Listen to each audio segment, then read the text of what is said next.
What's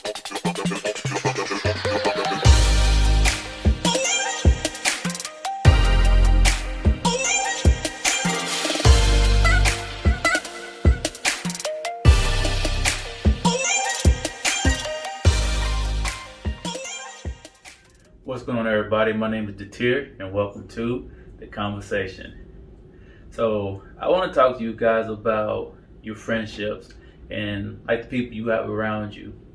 So are these people your actual friends, and are these people your associates, and why do you have these people around you?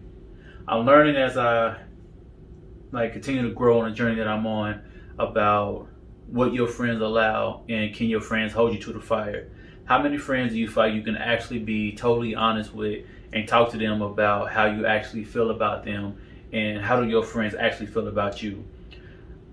I think that we kind of allow each other to be almost like yourself, but it's like not reach a certain standard. Like, we don't hold our friends to the fire to be who they are.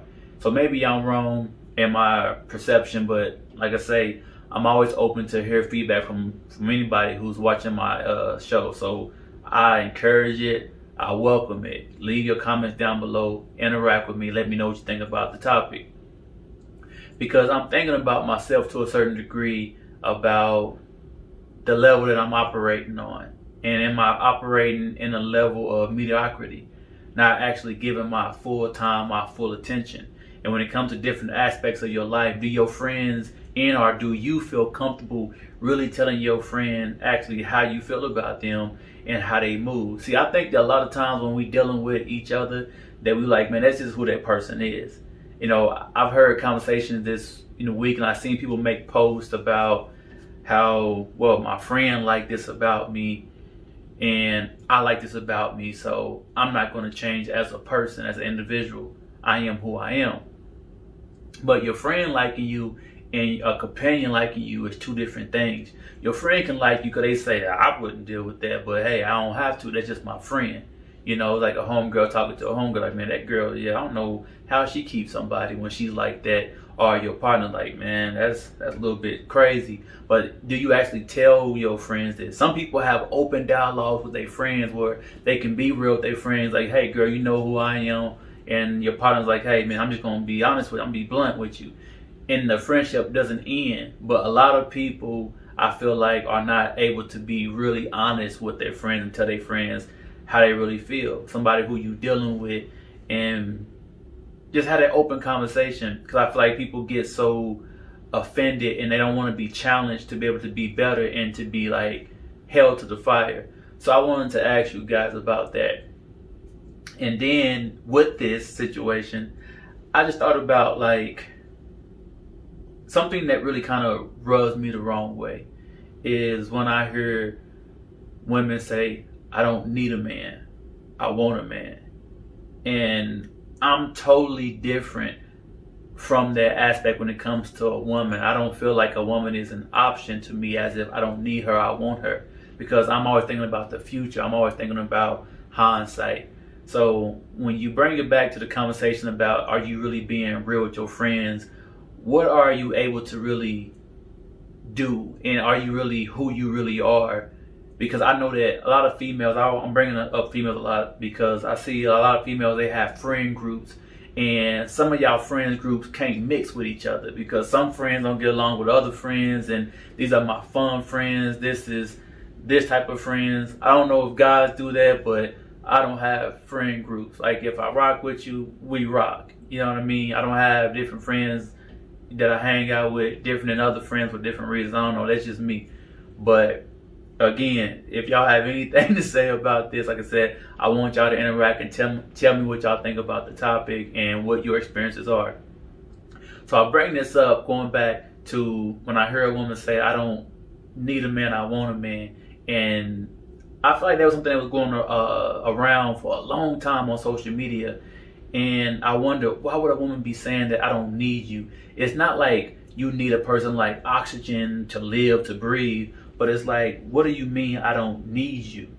Because when I think about having a woman, and I think about when it comes to creating a family. See, if I'm dating a woman, I'm going to date you with purpose. I'm not just dating you to figure out Like, if I want to be with you, you know, in the next year to 2 years, it's like, of course you're gonna figure this out as you date somebody, but I'm not trying to just mess around for a little bit and then move on to the next person. Like, if I choose you, I'm choosing you to hopefully try to build with you.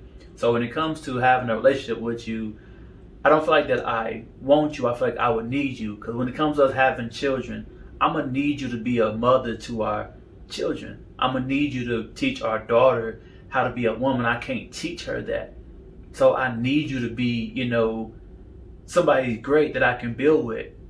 I need my son to be able to look at you and see how you're treating me, how we're dealing with each other, to see how a woman should treat a man and how he should interact, with a woman. Teaching my daughter how a man should treat her by how I'm treating you. And teaching my son how he's supposed to handle a woman, how he's supposed to talk to a woman, and his position within the household. So it's like, I need this. You need that. If you're trying to build structure, if you're trying to build foundation, again, if you don't agree, let me know if you don't agree. Let me know if you do agree. But that's a need. I feel like the fact that we don't have the structure in our homes, so a lot of times we are raised in broken households, and the other households around us are broken. So when I talk about your friends and the people that surround you, and can you call your friend out, and can you hold your friend to the fire, is because if I'm trying to carry myself and be a great man and trying to be a king, and I say that I'm looking for a queen, I don't want my woman hanging around any old woman.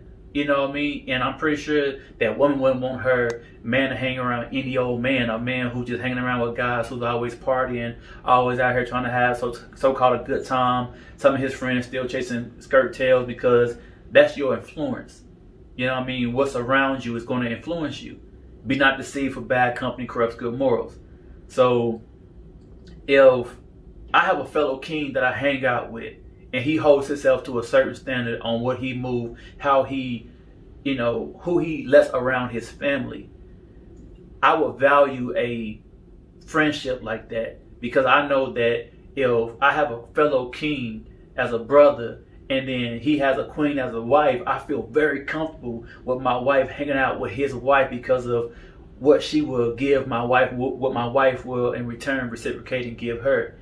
It's queenship, and it's like, one of my partners, I remember him talking to the group of males about investing money. I thought that was a really great idea, but it never happened. No one actually really put their money together and invest. But that would be something that would be really great and dope to do as a brotherhood, when you have brothers that you trust and y'all are donating, are investing money into an account that y'all started as a group, and y'all invested that money. Like, we spend money on like anything nowadays. You spend $25, $100 on something that wasn't even really beneficial, when you could be putting that money into an account with fellow king brothers of yours and queens. I know one of my partners, his wife, and another of our partner's wife, they started their own business together. Queens, So it's like, I would like to see that, a whole lot more often, because when it comes to, if I have a wife and we have children, and we hold our children at a certain standard on how we're teaching our daughter and son how to be inside of a family, inside of a relationship, the respect and honor for other people. And when you have a family that's boss, and they bossed up, and they're moving this way, you have the husband that's a man of integrity, a man of honor. The woman is the same way. She's honest, she's trustworthy, she's loving, she's loyal. And you have this type of union. This is the foundation. And when you have 4 other families that you hang out with that's like that, that means my kids are holding your kids responsible. I'm holding my partners responsible. Bro, you a king. We don't move like that. We're men of integrity. We stand in the midst of adversity. Remain poised when you're doing this or doing that. Like, we speaking life to each other and letting each other know we can't do that, bro. This is what we're trying to build. And when we're talking about having the union of our brotherhood, is that I want my wife to be able to be around your wife because of what your wife has invested inside of herself. How she carries herself. Because guess what? When my daughter is around your wife, when my daughter is around your daughter, they can feed off of each other and grow from one another. And if all of our households, the 4 families, I'm just saying 4, that are actually living this lifestyle, we're no longer being built around broken families, but we're being built around families who actually love and care for one another, and they have put the work in to invest into each other. They have built this foundation. They have a great foundation. They have great structure.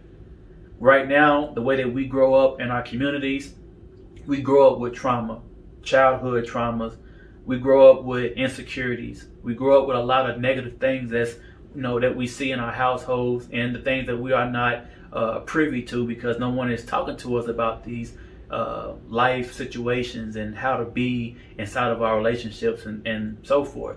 I seen a post the other day about a woman asking men, what do you want from a woman? And I didn't go through all the comments, but she said, outside of cooking and intimacy, what do you need from a woman? And a lot of the responses was like, a lot of people don't even know what they want. And a lot of people are still dealing with a whole lot of trauma in their life. And it's just so wild is that as we are, growing older and older as the time goes, no one is really dealing with this type of situation, and no one sees the importance of that. I was having a conversation with my uncle, and he was talking about how he didn't want his son to have a certain young man over at the house because he didn't want his daughter to think that this type of man was acceptable. Because if dad and mama let him over at the house, and if my big brother let him over at the house, she might not date that guy, but a guy like him, she could potentially date. And it's like, no, he's a knucklehead.